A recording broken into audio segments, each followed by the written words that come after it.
Number 5 in this list is the Arkansas Highway 365.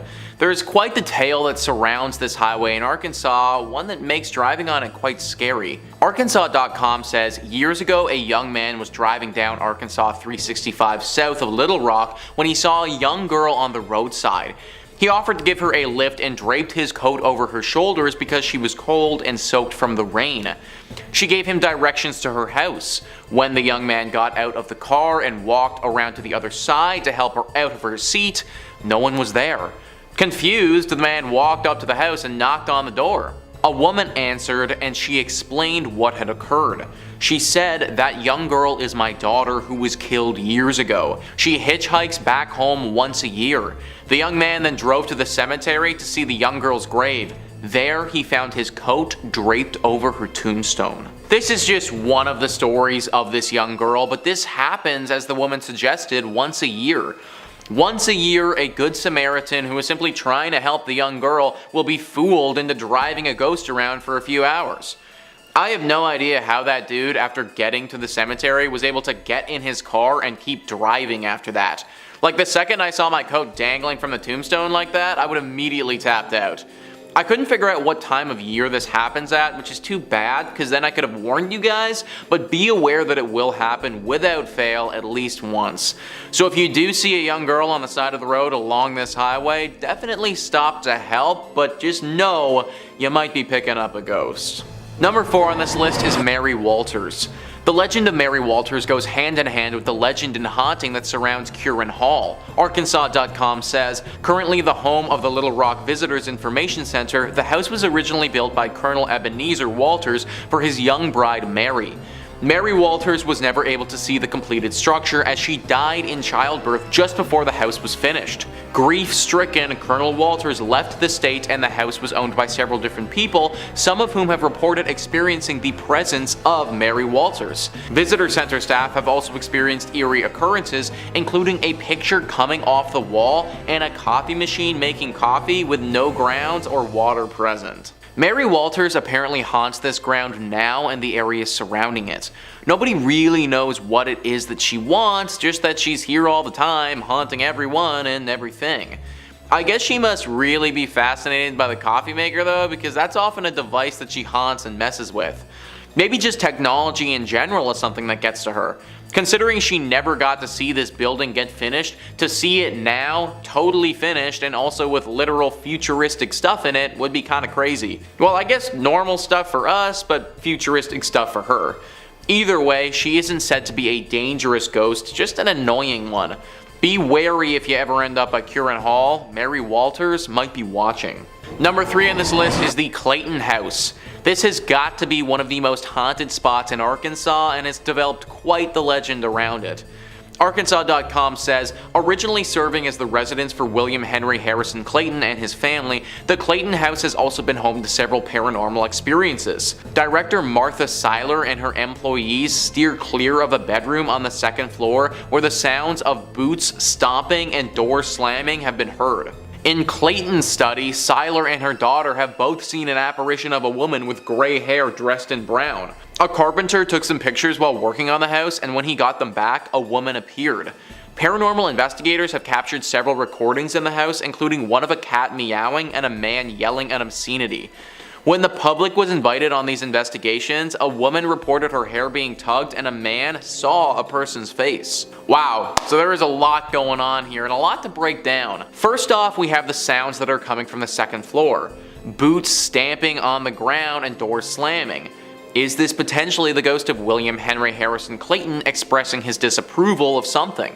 If so, what is he trying to tell us and why does he seem so mad? Second off, we have the woman who's appearing in the Clayton study. Who is she? Is she the wife of William? And what would have happened to her that has caused her ghost to stay here? I imagine it must have been something pretty tragic. Then we have a carpenter taking pictures and a woman show up in them who wasn't there. Is this the same woman who was in the study, or is this a different woman entirely? And finally, we have some paranormal investigators capturing literal recordings of the ghosts and ghouls who reside here. Also, they captured a cat too. Don't know if that was just a cat or a ghost cat or like what the cat has to do with it, but now we have to factor that into this mess of a place as well. One big circus of ghosts is what this house is, and the thing that has stumped everyone is why. From my research, I couldn't find any horrific tragedies that went down here. It's just an old house. I guess sometimes it really do just be like that, and this place was just meant to be haunted. Number 2 on this list is the Allen House. What is it with Arkansas and these creepy houses, man? And they all have creepy names too. Like the Allen House. Who the heck would want to stay at the Allen House? Anyways, Arkansas.com says, built in 1906, the Allen House is located along North Main Street and features Gothic-style architecture and wrought iron fencing. The house was planned by local businessman Joe Lee Allen to be the most impressive house the town had ever seen. Unfortunately, in December 1948, the family experienced a grave tragedy. Their daughter, Liddell, consumed mercury cyanide-laced punch in the house's master suite. Out of grief, her mother sealed off the room, and it would not be entered by anyone for nearly 4 decades. During its time as an apartment building in the 1950s, tenants would report eerie occurrences including hazy figures appearing in photographs, furniture being unexplainably rearranged, and several reports of a lady sitting in a turret window. So at least with this house we have a reason as to why it's haunted. In the last one we didn't even know, there wasn't anything clear. I think this one is pretty clear and obvious though. Liddell took her own life in the master suite, and the mother completely sealed off that room, effectively trapping any spirit or paranormal energy in there. Such a tragic story that you never want to hear. Now we can't forget that story either because the paranormal events, and I'm assuming Liddell's spirit, keeps haunting this place. Avoid the Allen House altogether if you're ever in Arkansas. And finally, number 1 on this list is Ghost Mountain. This is definitely the sickest and most twisted story on this list for sure. Arkansas.com says, a tragic story surrounds a mountain southeast of Drake Field Airport in Fayetteville. In the 1930s, a man came home to his wife and child after a long night of drinking. His wife had been up all night caring for the sick child whose incessant crying had made the inebriated father furious. In his anger, he grabbed the baby, stumbled outside, and threw the child down their well.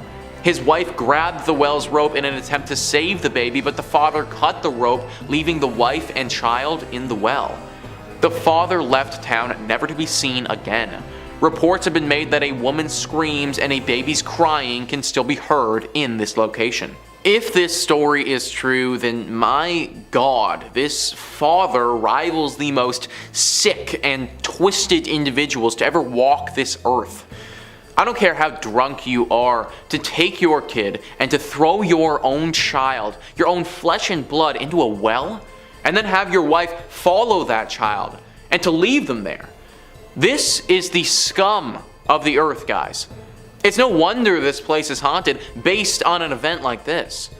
My heart just goes out to that child and that wife, and hopefully one day their souls can find peace. Coming in at number 5, we have Hell's Gate in Oxford. Known as the most haunted bridge, we have Hell's Gate in Oxford, Alabama. Hell's Gate Bridge earned its name because many people believe that when you stop on the bridge and glance over your shoulder, the road behind you resembles the fiery gates of hell. Several locals have experienced this over the years, but that isn't all of it. The most popular urban legend about this bridge takes place during the 1950s when a young couple's car drove off the bridge and into the water below. Supposedly, if you stop on the bridge and turn off your lights, a member of the couple will enter your vehicle and leave a wet spot on the seat. The bridge was officially closed to traffic in late 2005 and early 2006 when the new road, known as Leon Smith Parkway, was built from Friendship Road to the Oxford Exchange, connecting it to the new outdoor mall. On Saturday, January 13, 2007, the legend of the bridge lives on, as after it was closed, the OPS team decided to go to this bridge and investigate the paranormal activity claims. The team arrived at the site around 10 PM and placed voice recorders on each end of the bridge. In the middle, they set up a webcam suited for night viewing and took lots of pictures with the digital and 35mm cameras. They wrapped up their investigation sometime after midnight. After going through the evidence, they did not detect anything that night, though one of the members did see an object coming toward the group while we were sitting on the end of a bridge. And just because nothing suspicious was caught that night doesn't mean it isn't haunted. Coming in at number 4, we have the vanishing of Orion Williamson. This urban legend is different from most and revolves around the farmer Orion Williamson. One hot July afternoon in 1854, Orion was walking on his farm near Selma. Reportedly, Williamson's wife and family were on the front porch of the farmhouse. Then, neighbors passed by and waved to Williamson, who was walking in ankle-deep grass. Orion waved back before vanishing right before the eyes of his family and neighbors. The party ran to the site, frantically searching, but found no sign of Williamson. Soon, a search party was formed, and 300 men are said to have come to search for the farmer. No sign of Orion materialized, even though the effort continued well into the night. As news of the inexplicable vanishment spread, more volunteers and a team of geologists arrived. They dug up the field to see if the ground was in any way unstable or unusual. There was only solid rock a few feet below the surface. No holes, crevices, or cave-ins, nothing that could explain the event. Reportedly, Mrs. Williamson and her son could hear Orion's voice calling for help for weeks afterward, growing fainter and fainter. Each time they would rush out onto the field only to find nothing. Gradually, Orion's voice faded into a mere whisper, then disappeared forever. After no amount of searching turned up anything, the judge declared Orion dead. The following spring, it is said, a circle of dead grass appeared to mark the spot of the unlucky farmer's disappearance. The German scientist Maximilian Hearn, author of the book Disappearance and Theory Thereof, speculated that Orion walked into a spot of universal ether. He believed these places lasted a few seconds and could completely destroy all matter within them. Another scientist theorized a magnetic field had disintegrated Orion's atomic structure and sent him into another dimension. In at number 3, we have the ghost of Sally Carter. The story of Sally Carter begins in the mansion of Cedarhurst in 1823 when Sally was visiting her sister. While she was visiting, she was struck by a quick and fatal illness and passed away on November 28, 1837, just 3 weeks short of her 16th birthday. Sally had loved the estate, and that is why some say you can still feel her presence there today. Reports of Sally's ghost go back to 1919 when a 17-year-old boy from Dothan, Alabama slept outside Sally's bedroom. That stormy night he had a dream that Sally visited him, asking him to prop up her tombstone. When he awoke the next morning, he explained the strange dream and told his family that he was going to Sally's grave. They laughed at him, but when he arrived, her stone had indeed fallen over in the storm. This popular local legend ends with the boy going back to his hometown of Dothan, never to return to Huntsville again. Sally's grave was in the family plot on the estate. She had so many visitors, there was a well-worn path from the road. She did unfortunately also have many teenagers vandalize her grave. That is why in December of 1982, Sally, her sister, and her sister's 3 children were relocated to an undisclosed location in the Maple Hill Cemetery. Her casket was relocated, but some claim that when her grave was excavated, the casket Sally was supposed to spend eternity in was empty, besides tombstones falling over and caskets being empty of mortal remains. Others have reported seeing sights of Sally walking the grounds of the estate she loved so much. A past guard at Cedarhurst heard Sally walking upstairs while working one night. After the woman's shift ended, she realized that she had lost some money while doing rounds. After searching the grounds, hearing footsteps following her and the unnerving flickering of her flashlight as if the batteries were ready to die, the guard gave up the money for lost. But once she returned to the guard shack, her flashlight flickered brightly, shining directly on the cash she had given up looking for. It was then she chose to thank Sally and claims to have heard a young woman's laugh in return. Someone who knew both the Thornton and Grace families who lived in the house had a friend who slept in Sally's room. When asked what it was like, the friend told him about doors opening and closing by themselves, covers getting snatched off the bed, and light switches being tripped. The girl thought it was all rather annoying, but after a while got used to it and ignored the strange things going on. In at number 2, we have Hugging Molly. This urban legend comprises of the witch of Hugging Molly, haunting the town of Abbeville, Alabama. Legend claims that a phantom woman would appear to children, but only at night. The witch would squeeze them tightly and then proceed to scream in their ears, though she never harmed them other than causing ringing in their ears. Molly had been described as a 7-foot figure, wearing dark clothes and a wide-brimmed hat. Jimmy Rain, an Abbeville local and lifelong resident, grew up hearing the legend of Hugging Molly. For him and his friends, she was more than just an urban legend, but a real ghost haunting the grounds of his town. One night, Jimmy and his good friend Tommy Murphy heard the story from Tommy's dad. His dad told them he knew Hugging Molly was real because she had sprung from the shadows and hugged him one night. They were convinced it had to be true. Who Molly is still up for debate, but many believe that she lost her own children and go after local children to make up for the lost time with her own child. Some say her ghost still walks Water Street of Abbeville late in the night, sweeping her black skirt as she goes. And finally, in at number 1 we have Slag of Sloth's Furnace. From 1882 to 1971, Birmingham's Sloth's furnaces transformed coal and ore from surrounding acres into the hard steel that would pave the way for the Industrial Revolution. In the early 1900s, James Slag's Wormwood was foreman of the graveyard shift, the period between sunset and sunrise, where he was in charge of a crew of nearly 150 workers. During the summer months, the temperatures throughout the plant would reach more than 120 degrees. Lack of sleep, the heat, and low visibility made working the furnace literally a living hell, and only the poorest of workers desperate for employment would work it. To impress his supervisors, James Slag would make his workers take dangerous risks, forcing them to speed up production. During his reign, 47 workers lost their lives, 10 times more than any other shift in the history of the furnace. Countless others lost their ability to work due to accidents, mishaps, and even a recorded explosion in the small blowing engine house in 1888 that left 6 workers burned blind. In October of 1906, James Slag's Wormwood lost his footing at the top of the highest blast furnace and plummeted into a pool of melted iron ore, where he melted instantly. It was reported that Slag must have become dizzy from the methane gas created by the furnace and lost his balance, but Slag had never set foot on top of the furnace during his years of employment, leaving the death of James still a mystery. The legend of Slag's grew each year after his disappearance. Workers complained of an unnatural presence they increasingly encountered throughout the worksite. One work reports that on a night watchman in 1926 they sustained injuries after being pushed from behind and told angrily by a deep voice to get back to work. The man, upon searching the grounds, could find no sign of any other living person, only to assume it was the spirit of James Slag. Another suspicious story happened in 1947 when 3 supervisors turned up missing, where they would be found unconscious and locked in the small boiler room in the southeastern part of the plant. None of the 3 could explain exactly what happened to them. All agreed they were approached by a man whose skin appeared badly burnt and who angrily shouted at them to push some steel. Probably the most horrifying tale occurred in 1971 when the night before the plant closed, Samuel Blumenthal, the Sloth's night watchman, who was nostalgically taking a last look about, found himself face to face with what he recalls being the most frightening thing he had ever seen. He described it simply as evil and a half-man, half-demon who tried to push him up the stairs. When Blumenthal refused, the monster began to hit him. In addition, another investigation was held in 2003 by the Alabama Foundation for Paranormal Research, who insisted that there is no doubt paranormal activity on the grounds of the plant. During their investigations, they pulled data that confirms through scientific methods that the spirit entities are present and cannot be explained, while also stating that Sloth is one of the most paranormally active places our team has investigated. Number 5 on this list is the legend of Wall Hollow Road. Wall Hollow Road is actually quite a beautiful road in central Ohio. It is very long, starting out as a suburb street and then eventually transitioning into a very skinny one-way road in the middle of what feels like nowhere. As you may expect, our legend takes place in the skinny abandoned one-way section of this road. The story says that in the 1950s there was a couple that lived in a home along Wall Hollow Road out in the country.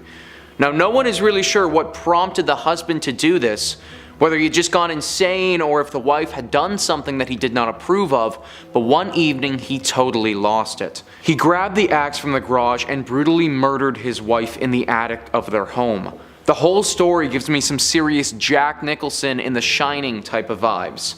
After he had killed her, he took her body and he buried it at nighttime in the yard. Now, they weren't completely in the middle of nowhere and did have some neighbors in the area. After several weeks of not seeing the wife and strange explanations from the husband, the neighbors called the police and the truth was revealed. The man was then easily tried, convicted, and sentenced to execution.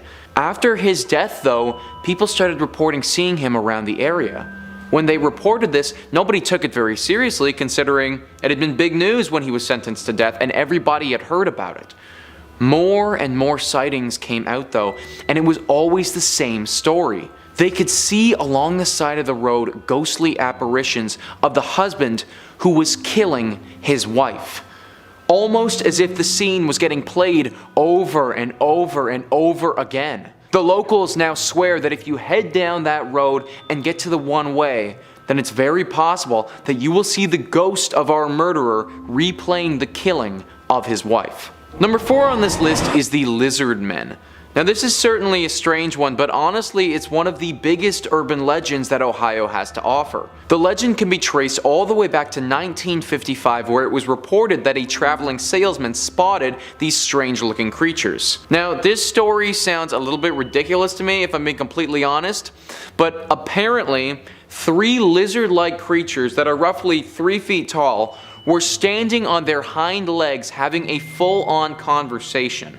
When the man pulled up to them and couldn't believe his eyes, because it's literally these 3-foot lizards talking to each other, they whipped out a magic wand and then used their magic wand to conjure some sparks, which provided them with enough cover to then run away. Now frankly, that part of the story sounds a lot more like my traveling salesman buddy was dipping a little bit too deep into the drink, or potentially some other illegal substances. But some of the other encounters that people have reported having with these beings aren't quite as outlandish. In 1972, for instance, a police officer was driving his car by the Little Miami River and in his headlights saw a very large creature sprint across the road and leap off a bridge into the river.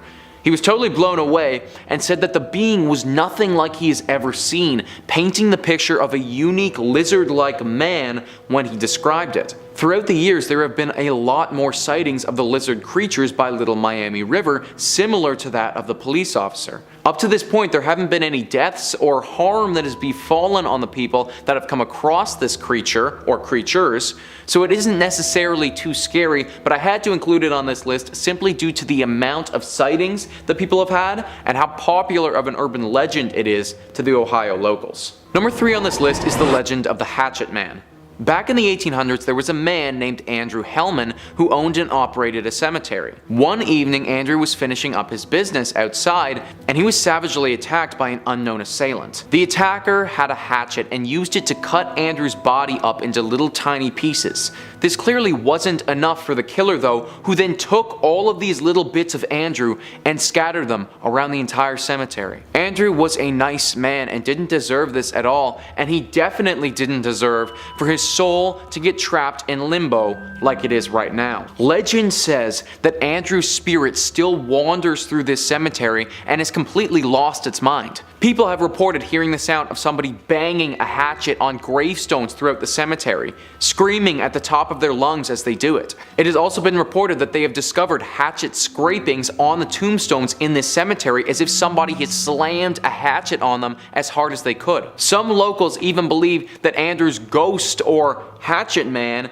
is so far gone that it has begun killing people. That if you are out in this cemetery late at night and alone, the Hatchet Man's spirit will appear, and if you see him, then this is the last thing that you will do, because you will be murdered by the Hatchet Man. Number 2 on this list is Crybaby Bridge. In Ohio, there are actually many bridges that people claim are the true Crybaby Bridge. However, when I was doing my research, the one that I heard the most about was a bridge located in Fremont. The urban legend of Crybaby Bridge was a sad one. As I imagine you probably guessed by now, this legend includes a baby. It's said that many years ago a mother took her newborn to this bridge. The baby that she had just given birth to was unwanted. Now it's unclear why this baby was unwanted. Was she incapable of taking care of it? Was potentially her partner involved in the decision? That part of the story, it's not known. But what is known is that she took the child and she threw it into the river to drown and die. Then, after standing there and seeing her baby drown down the river, the mother threw herself over the top and killed herself the same way. People think that she killed herself out of guilt for what she had just done to her child, and this is why I think there has to have been some external factor that we don't know about forcing her to do it in the first place. Whatever the reason though, the killing of a newborn like that with the amount of guilt and emotion, it leaves something behind. The people of Utah believe that if you go to this bridge in Fremont late at night and wait there, you will start to hear the cries from a newborn baby coming from the waters below. It is also said by the locals that if you stand there long enough, then you may even encounter the phantom form of that mother. She won't cause you any harm, she will only be looking out over the waters, regretting what she had done to her child so many years ago. Number 1 on this list is the portal to hell. Located in Blue Ash, Ohio, the portal to hell is a very eerie looking drain tunnel that was reportedly used by Satanists to open up a gateway straight to hell. The exact story of how the portal was created, it isn't completely concrete, but for the most part, everybody agrees that a satanic group used part of the tunnel as a meeting ground. It was in this tunnel that they started performing their satanic rituals. They reportedly used this place for a lot of sacrifices and would slaughter live animals down there very frequently. This escalated until they made a full-on portal to hell that nobody is closed. People in the area regularly report hearing screaming coming from down inside the tunnel, with others saying that they've seen strange visuals and movements as well. David Scott and John Stevens, who run a show about paranormal activity, got wind of the portal to hell and had to go check it out for themselves to see if the rumors were true. From what they had heard, there was a demon called the Shadow Man that was lurking deep inside the tunnels near the altar room where the Satanists used to sacrifice the bodies. When they go down into the tunnel, for the first bit, everything is as it should be. It's still a super creepy tunnel, but nothing paranormal. Then, as they're super deep into the tunnel, they begin to hear footsteps coming from behind them in the darkness. Being paranormal professionals, they pull out this strange looking electronic device and start asking questions to it. Sure enough, a voice comes back to them. They go on to have a full conversation with this voice and learn that a man named Jake was murdered down here. The voice goes on to tell them that the tunnel is a prison and that they must worship Satan here. It also tells them that the Shadow Man is real and is currently down here with them. The conversation finishes with the voice basically claiming that it wants to leave this horrible place and that it is trapped down here. I'm not sure how real their interaction was with this voice, but with the history that this tunnel has had and the amount of people who have had reported sightings of beings and other odd, unexplained things, something is definitely not right about that tunnel, or the portal to hell in Blue Ash, Ohio. Number 5. The Screaming Bridge. Now, our first Texan urban legend is a long-told story based on a real tragedy. The accident on Screaming Bridge. Geesh, if that is not a name. That sounds more like it belongs on Hogwarts campus than it does somewhere in Texas. Over 50 years ago, several students were carpooling home after their football team defeated their rivals in a major victory. The students were riding high, celebrating, and were definitely not concerned with driving safely. I mean, come on, they just won the big game. Who wouldn't be celebrating? The bridge running through Arlington's River Legacy Park was wide enough to accommodate maybe one car at a time, if that. And the students were hollering and hooting and not even remotely looking at the road, drowning out the outside world and focused on themselves and this beautiful moment in time, not worrying about their future, their surroundings, the car speeding towards them. Unfortunately, by the time anyone could realize what was happening, it was too late to stop it. The cars collided, erupting in a horrifying explosion, claiming the lives tragically of every single person involved in this crash. Now, this bridge can only be accessed by foot now. It was then given the name Screaming Bridge in honor of the horrible events that had happened up there. Now, local legends state that if you do journey up to Screaming Bridge and you stand looking right over at the river, you'll be able to see the apparitions of tombstones of all the victims. Goes a little further though. Visit up at midnight on the day of the crash, the anniversary. They say you're able to hear the screeching of the cars and the screaming of the victims, hence Screaming Bridge. Scary, scary stuff. I'm probably gonna take a little detour if I'm ever down in Arlington. I think I'm good.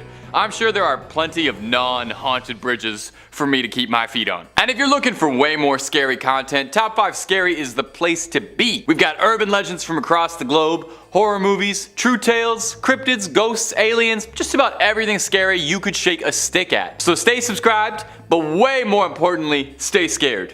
And hey, stay watching this video, okay, before you check out the rest of the channel. We got way more cryptids and urban legends to go. Number 4, the Chupacabra. The Chupacabra is one of my absolute favorite cryptids out there. I love the variants and sightings and legends because sometimes, depending on who's telling the story, the Chupacabra is described as being like an alien, reptilian, like horrible little goblin guy that runs around on all fours and is from another planet and sucking all the goats. And then sometimes in some stories the Chupacabra is just like a weird looking dog. I love it. Not all cryptids need complicated lore. Sometimes they're just a weird looking dog. Now, legends of the Chupacabra stemmed initially from Puerto Rico, most cryptozoologists believe, with stories dating back to the 1970s. Livestock was found going missing all around this one small town, Mocha, and were initially assumed to be the work of some cult, but later reported to be thought to be the cause of an animal, as all the livestock found had bite marks and their bodies bled dry. Now the name Chupacabra literally translates to goat sucker, which is so funny that when you learn that, it is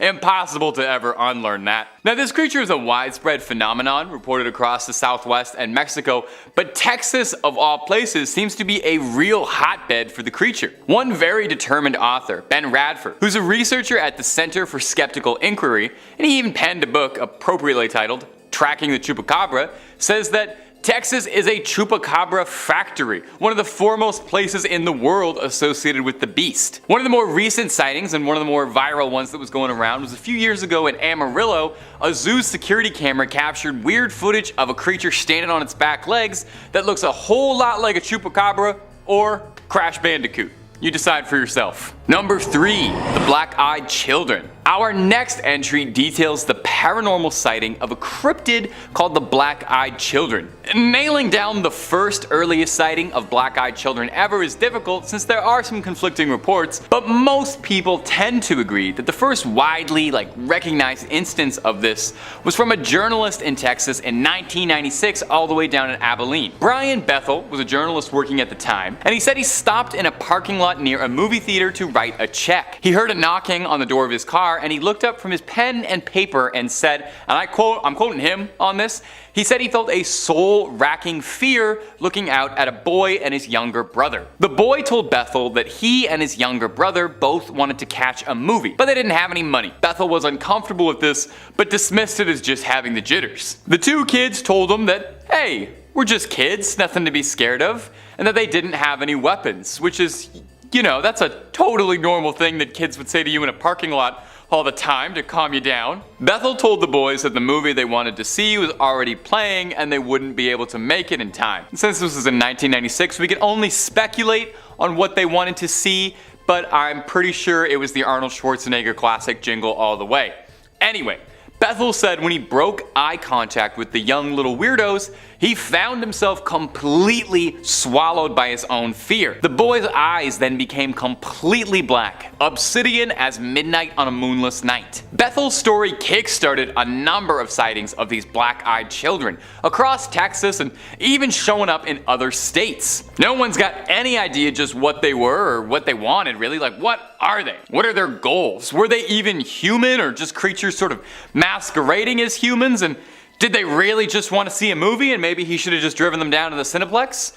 We may never get answers on that one. Number 2, the Candy Lady. Now our next story is a real sweet one. It details an old urban legend about a nightmarish figure named the Candy Lady. Does she know the Candy Man, do you reckon? I bet they would be a great fit for each other if anyone wants to set that blind date up. Anywho, the Candy Lady, despite the sweet nickname, was a ruthless criminal with little regard for her victims. Her real name was Clara Crane, but history remembers her as the Candy Lady since that's way scarier. Get ready for a humdinger of a ghost story. In 1895, she was accused of poisoning her husband by slipping him caramel candies that she had laced with something lethal. Now, a couple years before, this young couple had lost their child, causing Clara to become distraught. Clara blamed her husband for what had happened to the child, leading her to add a little extra sugar to his sweets. Oh, I'm making light of this. That's terrible. If she poisoned her husband, that's just terrible. I don't want to joke about that. Clara was deemed unfit for trial and was placed in the North Texas Lunatic Asylum, which, don't worry, thankfully received the much more pleasant name as Terrell State Hospital down the line. I can't believe that's ever what it was called before. Imagine getting sent to the North Texas Lunatic Asylum. Unfortunately, her stay at the North Texas Lunatic Asylum would not be the end of her legacy. I just wanted to say it again one more time. I'm sorry. Can you blame me? In 1903, people started going missing around the town Clara lived in. Bizarrely, relatives of the victims would report finding candies and candy wrappers around their home. Sometimes there would even be threatening little notes on these candies. Locals started speaking again of Clara Crane, the woman who infamously poisoned her husband with dark candies years back. Now here's where it gets bone-chilling. A nearby farmer found a bunch of teeth in his fields and then discovered the body of the town sheriff in his field without his choppers and forks in his eyes and candy in his pockets. Now, no one knows what truly became of Clara Crane. There's not really a lot of records for this thing, but she's become a great ghost story to locals who tell the tale of her luring people away with her sweet little treats and taking their teeth and eyes in return. Oh my god, that's giving me a toothache just talking about it. We have to move on from this one, otherwise I'm gonna have to book a dentist appointment soon. Okay, moving on. Number 1, the Donkey Lady. I saved the best for last. Our last entry is the bizarre legend of the Donkey Lady. Now, there's a few variations on the origin of the Donkey Lady, but the stories always end up the same horrible way. And we'll get there in just a minute, but let's take it all the way back to the start. And to go back to the start, we gotta go sometime in the mid-1800s. The story goes that there was a family that lived near Elm Creek, way down in San Antonio. They had a modest farm property, a husband, a wife, and their children. One day, a $5 man from up north rode past their property and taunted the family for the donkey that they had. Not sure why you'd do that. He's clearly never seen a fistful of dollars. You never make fun of a man's mule. It's the fastest way to end up in a coffin. Anyway, the mule didn't take too kindly to being laughed at and bit the man over his taunting. This man was enraged and beat the donkey within an inch of its life, at which point the mother of the family came out and started to pelt rocks at this strange traveling donkey hater. The man couldn't just leave well enough alone, because as legend goes, later that night he brought a posse back to come burn down the farmhouse and blocked up all the exits to burn them inside. All over a donkey, allegedly. The farmhouse went up in flames. The only survivor, tragically, was the wife who initially had come to the donkey's defense. As she ran out of the home, her skin soaked in flame, her hands melted down to little stubs, her face deformed, skin sagging off the muscle, crispy and black, long, like a donkey's snout. She ran into the night and hurled herself into the Elm Creek, which is the last place anyone had ever seen her. Today, there's a bridge called Donkey Lady Bridge over Elm Creek, where locals claim that they've seen a creature with a donkey's face screaming at them from the window of their car. Legend has it that the spirit of the wife haunts this area and torments those who cross her bridge while grieving the unfortunate loss of her family. In at number 5, we have Space Mountain. There are a surprising amount of urban legends surrounding this ride at Disney World, which is odd. It is just a ride after all, right? Nothing strange about it. According to legend, one rider was decapitated while on Space Mountain because he supposedly stood up while riding.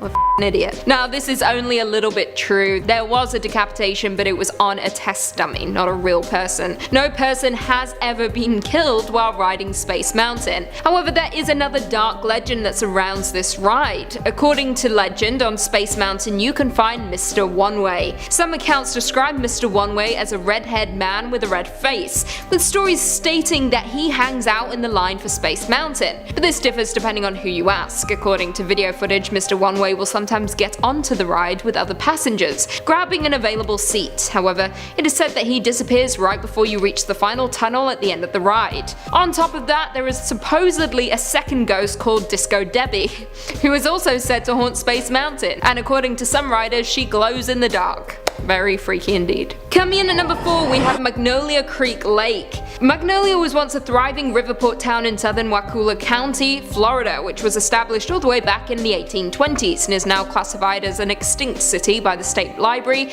and Archives of Florida. All that remains of the city is a cemetery, with the last known burial being back in 1859. Magnolia Creek Lane is a narrow road fit for one car at a time south of Montverde on the west side of Lake Apopka. According to legend, the road and surrounding lake is haunted by around 200 passengers who were killed in a train wreck.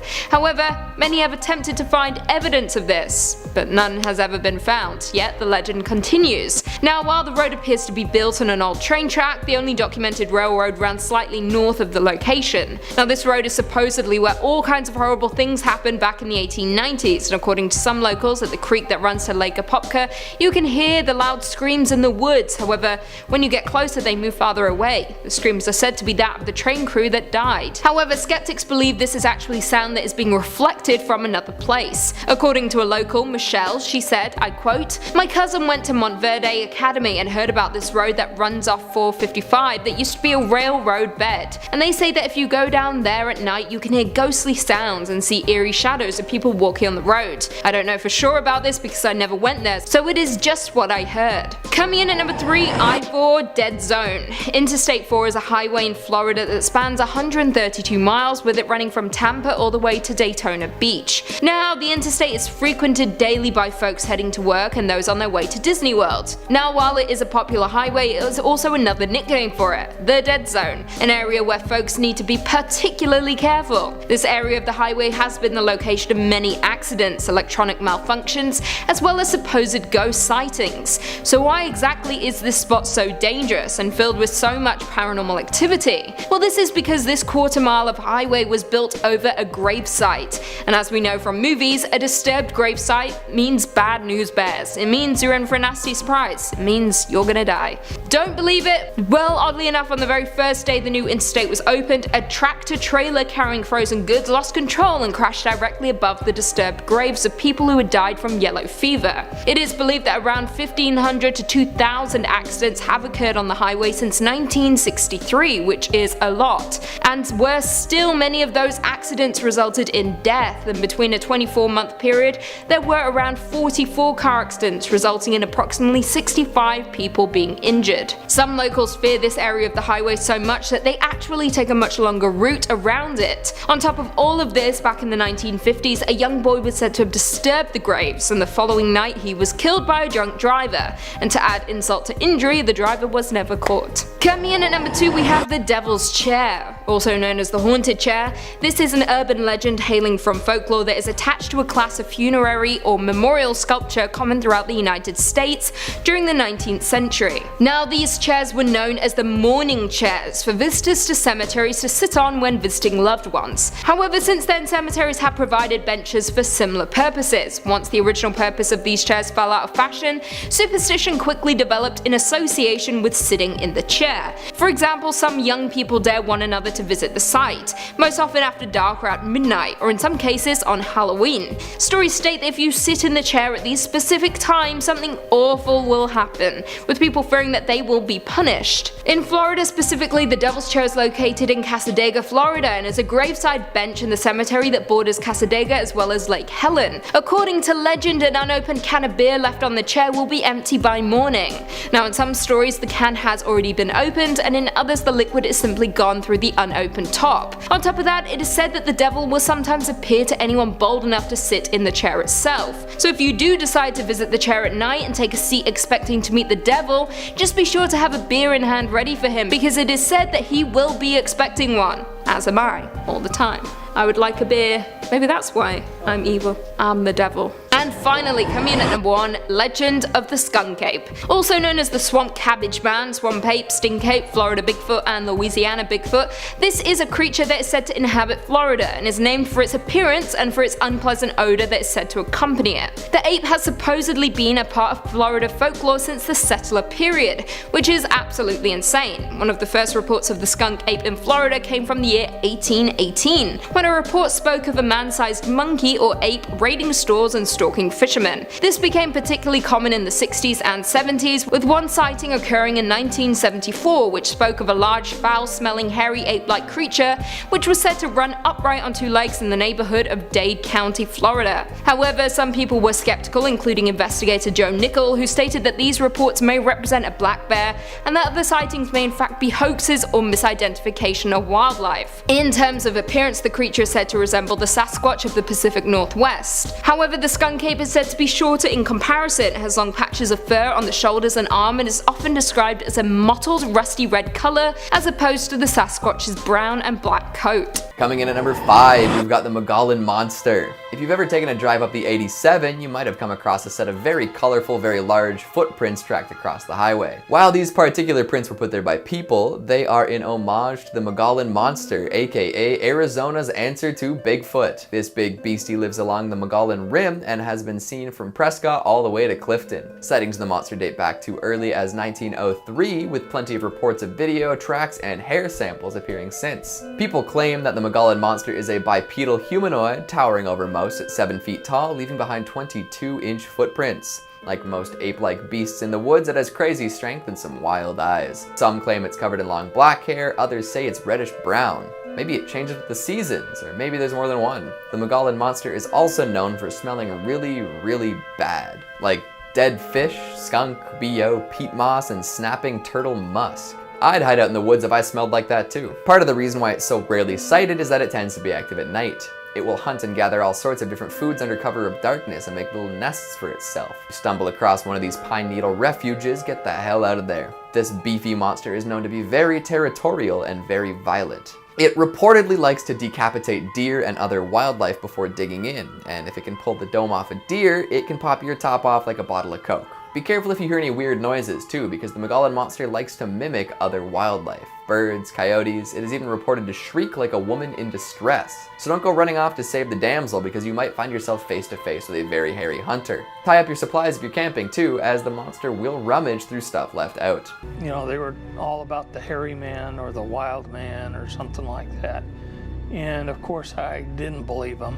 This, says Wade, is a small baby Bigfoot trying to hide in the corner from his night vision camera. Coming in at number 4, we've got El Chupacabra. Ah, the Southwest classic. Such a strange creature, the Chupacabra. Is it an alien? A demon dog? Something else? Also known as the goat sucker, these cryptids love to feed on livestock, attacking in the night. Farmers and other animal owners have often found these creatures totally hollowed out following particularly dark nights. Common features of the Chupacabra attacks are a complete lack of blood and puncture wounds in the neck and hindquarters. The wounds are always super clean, no signs of struggle or messiness. Sometimes there are weird injuries too. Cattle often have their anuses cored out, and somehow, even with these brutal injuries, no blood is found. Do the goat suckers inject some sort of sedative? Do they have magical powers? We may never know. One theory is that they have wings and descend on their prey and drain them before they have time to react. This would also explain the lack of tracks that accompany Chupacabra attacks. Although, if they were so quick and clever, wouldn't they also attack humans? Maybe our blood just doesn't taste as good.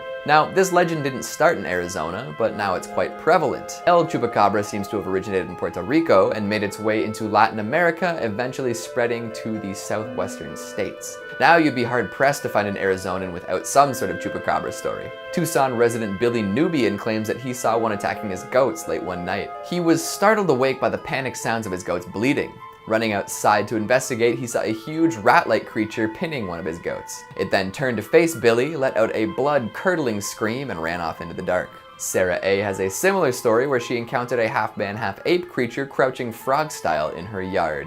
Freaky. Coming in at number 3, we've got skinwalkers. These Navajo legends have been cited all over, but have quite a reputation in Arizona. Medicine men possessed by spirits having to choose between good and evil. Often hermits being exiled from their communities. They take the forms of many animals and travel through the wastes. If driving through the arid desert at night wasn't unsettling enough, just wait until you hear about what skinwalkers like to do. Often they'll travel alongside lone vehicles in the dark, even when the car is hoofing it. They'll tap on the windows of the vehicle, trying to get the driver's attention. If the driver stops to see what's going on and gets out of their car, it's not likely that they're coming back. Yikes. There are some hot spots that locals try to avoid at night. Apparently there's a ranch that has been given the name Skinwalker Ranch, thanks to the huge amounts of reports made. And San Carlos Reservation is also a place most will warn you away from during the night. Although most forests at night have their fair share of spooky denizens. There's one tale of a man camping alone that really makes you question whether a little adventure is worth it or not. He was hiking along with his dog and found an empty cave to set up camp in. As he unpacked his stuff, he noticed some unsettling cave paintings along the walls. Later that same night, he was woken up by his dog ferociously barking.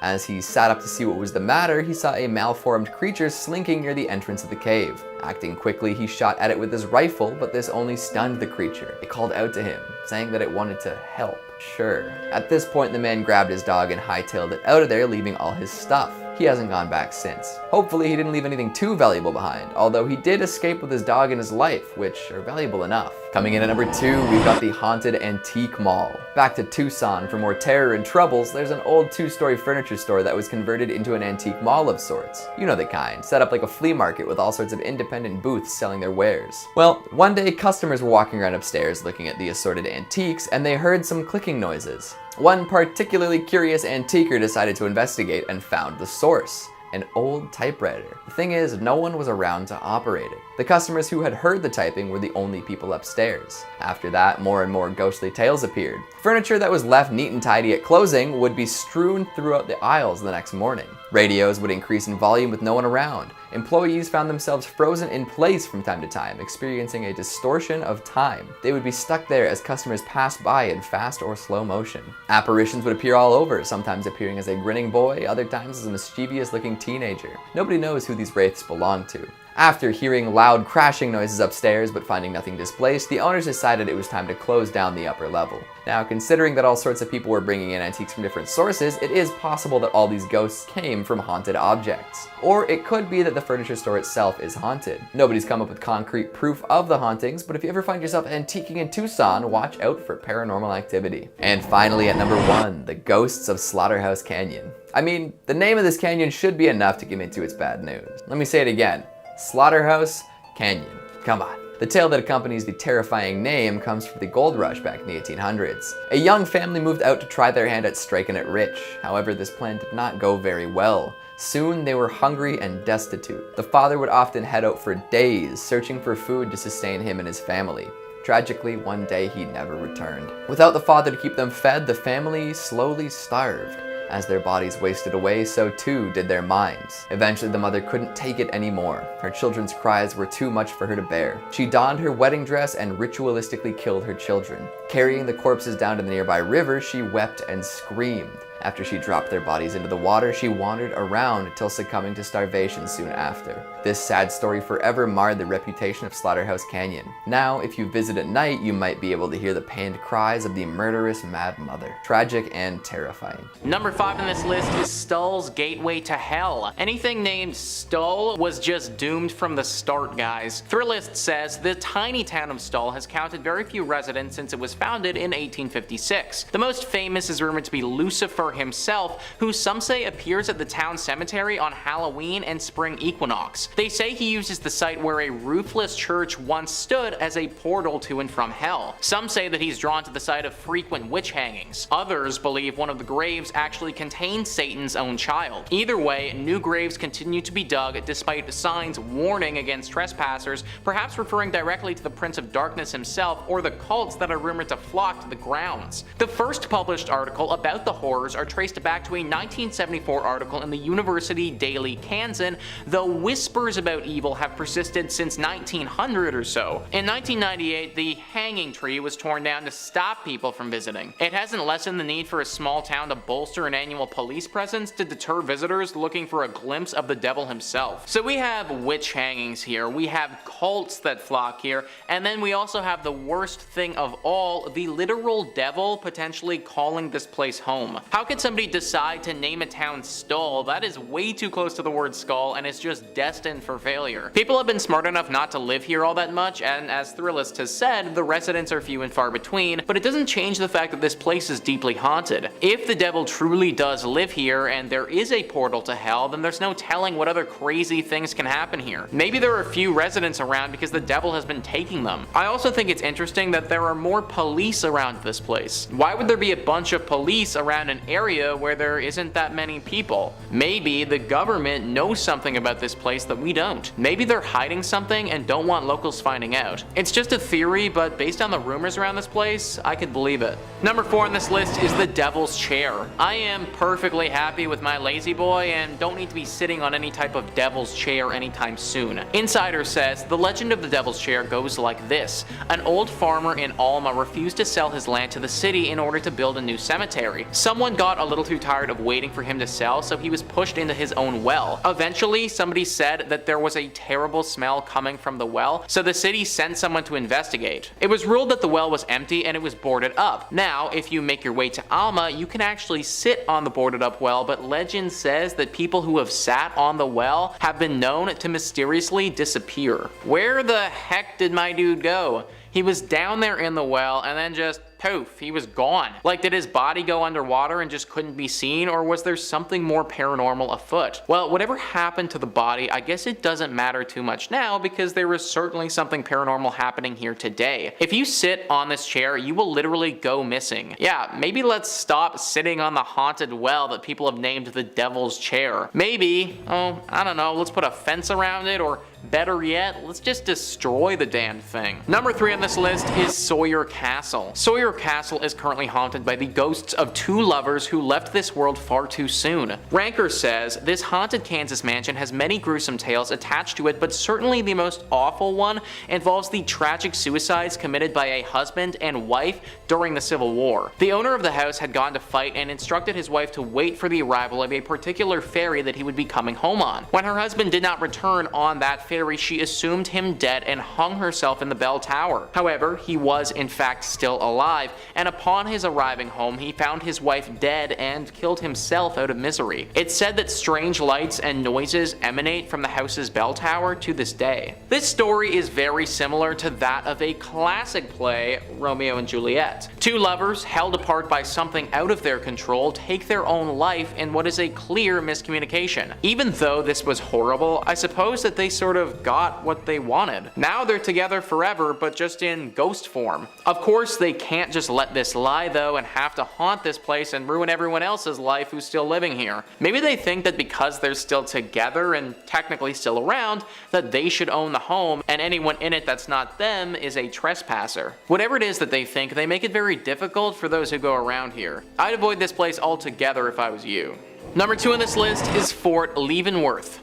What happened here back in the day is enough to make anyone's hair raise. Ranker says Fort Leavenworth is considered to be one of the most haunted army bases in the US, and it's home to a number of helpful and malignant spirits. It has seen centuries of war and is home to a military prison called the United States Disciplinary Barracks. During World War II, there was a prisoner uprising, and as punishment for their unruliness, one prisoner was hung every hour for 14 hours. They quickly ran out of space in the gallows and also used one of the elevator shafts in the administration building to hang people. Ever since then, screams have been heard from that same elevator shaft at odd hours. Not surprisingly, nearly every building on the base has a horrifying story attached to it. I know that it was war and they were trying to have an uprising, but my gosh, hanging one person an hour? Like, that is just so brutal. No wonder this place is deeply haunted now. All of the spirits from back then are locked into this place and refuse to let go. And you better believe that they make the people who are still around pay for what happened in the past. People have reportedly been attacked by invisible spirits before. They've been clawed at and bitten, and one person even had their finger ripped right off of their body. Things are not pleasant at this army base, and I'm kind of surprised that it hasn't been razed to the ground yet. Might be the only thing left to do to quiet these spirits down. And finally, number 1 on this list is the ghost of Saline River. You already know that this is going to be a scary legend when they have a name like that. Ranker says, according to legend, a Native American ghost by the name of Takaluma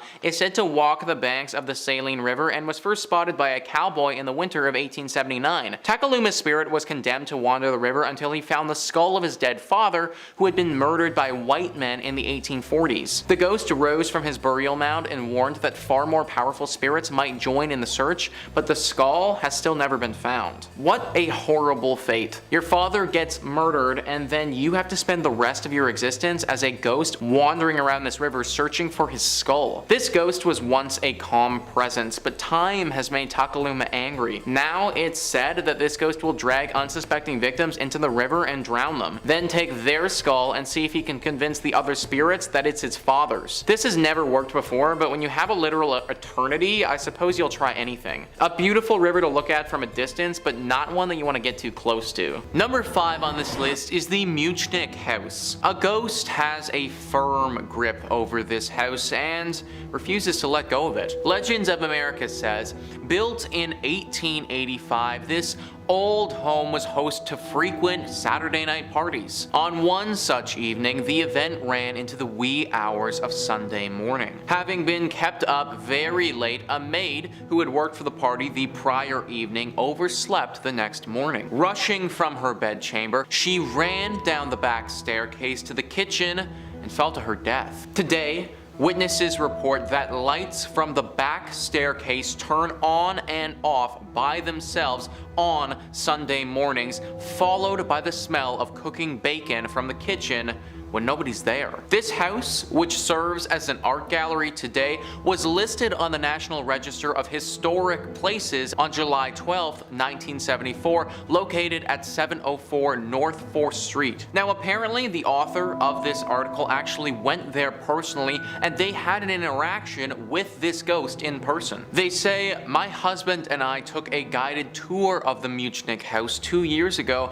and I had quite an interesting experience. The nice lady who gave us the tour gave us all the history of the house when I happened to glance up to the top of the stairs and saw a young woman, maybe early 20s, peering over the edge of the banister. She seemed to be regarding us with wary curiosity, as if to say, 'What are you doing here?' When we went upstairs to tour the rest of the house, no one was up there. It wasn't until we took the haunted trolley tour that I learned about the young woman who supposedly died there, falling down the stairs." I'm surprised that that ghost just looked at them and didn't try to do anything else, to be honest. The ghost could have easily attacked them had she wanted to, but chose not to in that moment, which was much to the benefit of this couple. This house and its urban legend has made it so that no one actually lives here anymore except for the ghost. It's now just a spot for tourists to pop into and take a quick peek, which in all honesty is probably just pissing the ghost off even more if you think about it. Either way, I know that this couple managed to get out unscathed, but I still don't think that going to this place is the best choice.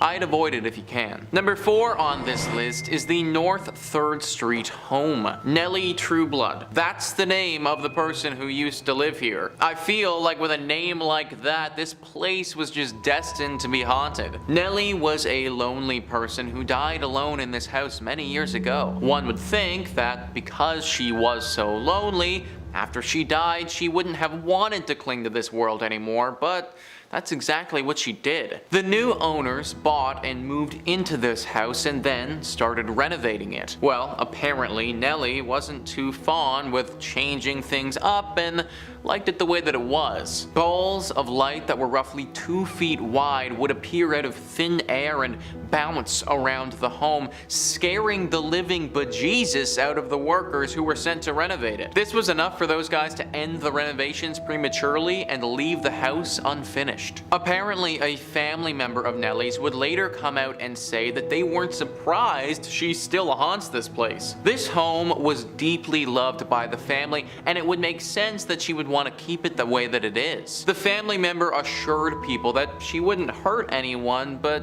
after seeing the orbs, no one was buying into it. This home was officially listed as unlivable thanks to Nellie and her ghostly presence. Stay away from this place if you don't want Nellie and her orbs to come after you. Number 3 on this list is Theater Atchison. The people of Kansas are gonna need to be looking to find their live performances elsewhere if they don't want to get haunted. Legends of America says, built in 1913 as the first Church of Christ, the building was modeled after the architectural lines of its mother church in Boston. In 1973, the Presbyterian Church bought the building, and 10 years later, they created a community theater organization. Today, the building is known as the Presbyterian Community Center and is home to Theater Atchison. Allegedly, it is also home to an unearthly spirit. Guests often describe feeling an unknown presence with them while visiting the theater, while others working in the building describe odd noises that are often heard that have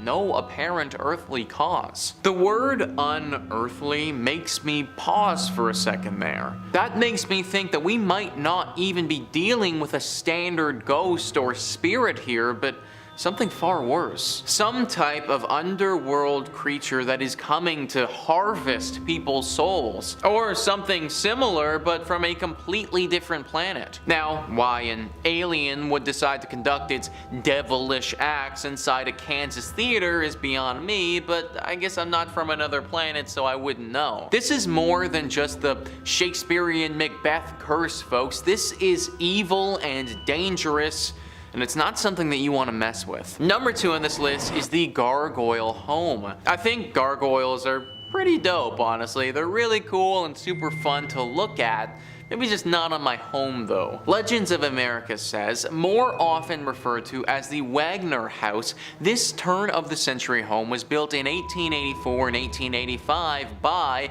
B.P. Wagner, who was a lawyer and politician in the Atchison area in the late 1800s. While gargoyles are usually erected to scare off evil spirits, legend has it that Wagner accumulated his wealth through a deal with the devil, and the gargoyles were constructed in honor of the pact. It's said that the house is afflicted by an evil curse. One homeowner who attempted to remove the gargoyles fell to his death on the staircase. A segment on the Travel Channel reported that Kansas City ghost hunters, while visiting the home, picked up the presence of ghosts on their special equipment and reported having felt a presence in the house. This house was placed on the National Register of Historic Places on May 3rd, 1974, located at 819 North 4th Street. So nobody knows if the gargoyles are the thing causing the curse or if it's just a coincidence that they're there. Either way, having them there seriously adds to the mystery and ominous presence that is this home, especially considering the second someone tried to take them down, that person literally died. I'm happy that no one is living in this place now and it's on the National Register thing or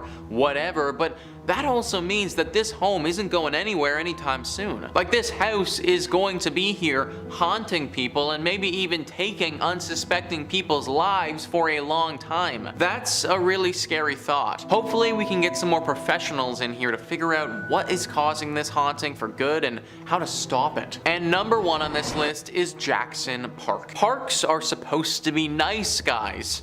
This one, it isn't. Legends of America says a woman by the name of Molly is said to haunt this park. Supposedly, moaning and terrifying screams can be heard throughout the park around midnight. According to one legend, Molly was a beautiful young woman found dead in the park the day after her prom. She was found hanging by her neck to a park tree in a hollow with badly torn clothes. Allegedly, she and her date had argued the night before, and when Molly exited the car, her date drove off, leaving her in the park. It was never determined if her death was by her own hand or was murder. Though some suspected that her prom date killed her, nobody was ever charged. Another legend of the park's haunting states that Molly was a black woman who was lynched by a white mob years ago. Rather than the eerie screams of a young prom girl, the cries instead come from the brutal slaying of an African American Molly. In any case, the area today is known as Molly's Hollow, a couple's go-to park. In addition to Molly's chilling cries, many witnesses also claim to have seen a ghostly figure hanging in the tree where her body was discovered. Either one of those stories are bad and would have left their mark, so it makes sense why this place is the way that it is now. The pictures of this place are really pretty too, and it would definitely be a go-to date spot. You just have to be really careful that your romantic picnic doesn't get sinister and paranormal really fast. Coming in at number 5, we've got Ogopogo. Let's start with a famous one. Move over Nessie, we've got a Canadian sea cryptid to discuss. If you've ever been to British Columbia, you'll know that there are plenty of mountains and lakes to explore. One of the more well-known ones, both for its picturesque qualities and supposed housing of a monster, is Lake Okanagan. Situated in Kelowna, this lake is famous for its vacation-friendly beaches. But if you head out looking for a relaxing day on the water, you might meet up with a strange beast. Sightings of the Ogopogo date back to 1972, but indigenous legends have been telling tales of the creature for much longer. It's described as a long, slender creature with many humps and a horse head that peeks out of the lake during thunderstorms. Sound familiar? While not nearly as famous, Ogopogo is quite similar to Nessie when you get down to it. Both are aquatic, hard to find, and attract all sorts of cryptid hunters. All sorts of folks have claimed to see Ogopogo swimming around, popping its head out of the water from time to time. Photos and videos are common, but none are really verifiable or convincing. Thankfully, the creature seems to be relatively friendly. For all these sightings and rumors, there haven't been too many claims of violence or aggression from the lake-dwelling beast. In fact, it's actually quite well liked by everyone. In the 90s, the Canadian government commissioned a postage stamp in honor of Ogopogo.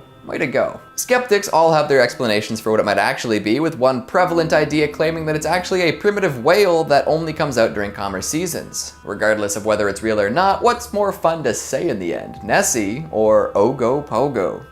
I'll let you guys decide. Coming in at number 4, we've got the University of Toronto Phantom Worker. If a film is being shot in Toronto, you're more than likely going to catch a glimpse of U of T's campus. The school's buildings are ornate and beautiful, perfect for giving a scholarly feel to any scene. A lot of the buildings have facades that date back to the early 19th century, giving them a timeless feel. Of course, with any buildings that have been around so long, there will be ghost stories. Back in the 1920s, U of T built a Gothic memorial to honor students who had died during the First World War. During construction of this elaborate memorial, many workers were hired to help out. Legend says that one of the workers fell from the tower while polishing the bells, a true Hunchback of Notre Dame moment. Ever since that fateful incident, students and faculty alike have claimed to see the ghost of the worker wandering around campus. Some even claim that there have been ghostly apparitions falling from the tower. Folks who don't know the legend will run to see if the poor fellow is okay, but never find a body. So much for being a good Samaritan. There are many other ghost stories surrounding the university as well, but none so stomach-dropping. Stonemasons with murderous qualities, little girls lost in planetariums, and a baker who managed to trap his mistress inside a secret room. The stories are real, but are the ghosts still haunting the campus? I suppose you'll have to pay the institution a visit and find out. Just try not to get roped into paying tuition, alright? That's scarier than any ghost story.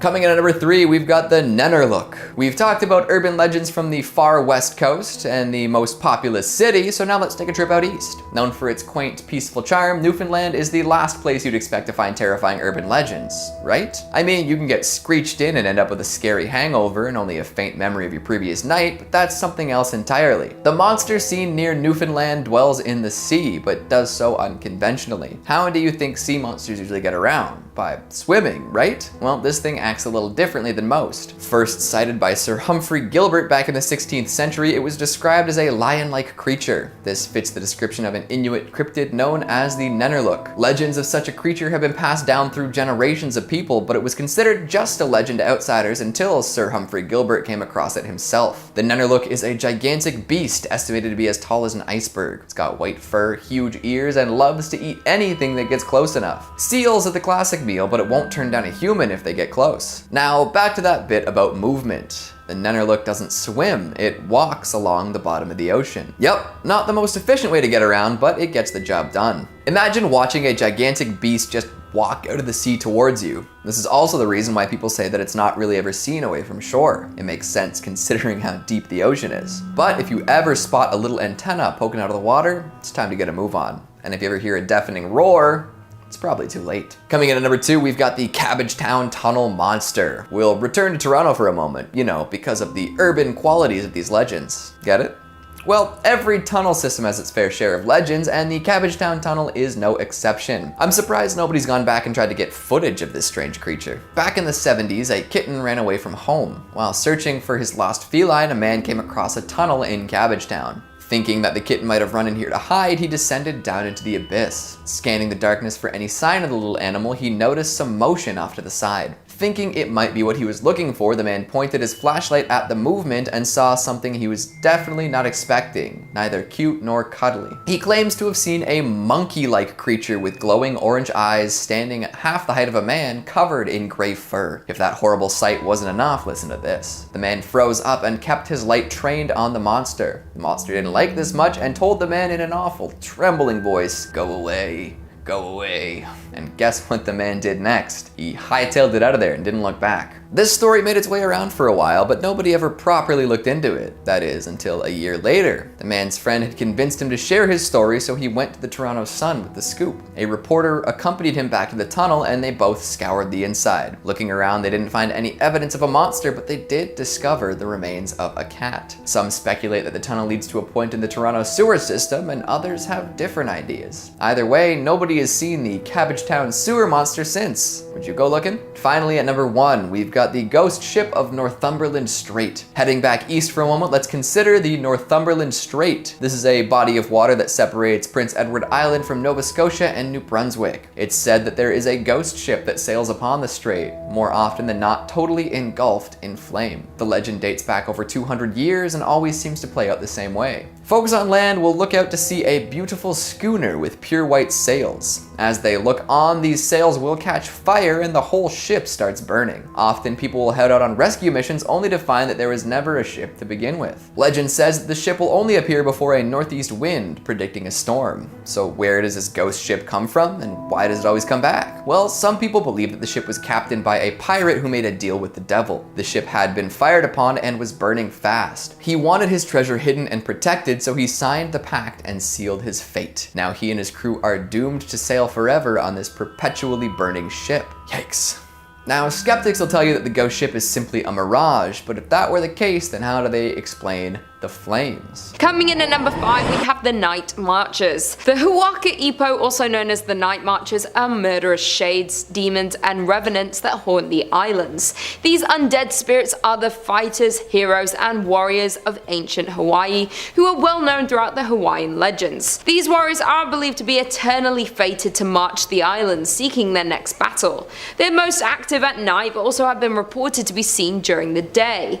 No structure deters their path, and as a result, they're often seen walking right through buildings. Some think that these restless souls are looking to reclaim rightful territory, replay a battle gone awry, or avenge their own deaths. While others say that night marchers are searching methodically for an entrance into the next world. Night marchers are said to roam through very specific locations and are often recognized by their raised torches and repeated chants, although there have been a few scattered reports of daytime marches. Moreover, the night marchers are thought to come out during periods of heavy wind, rain, and high surf, and fog or mist often accompanies them on their journey.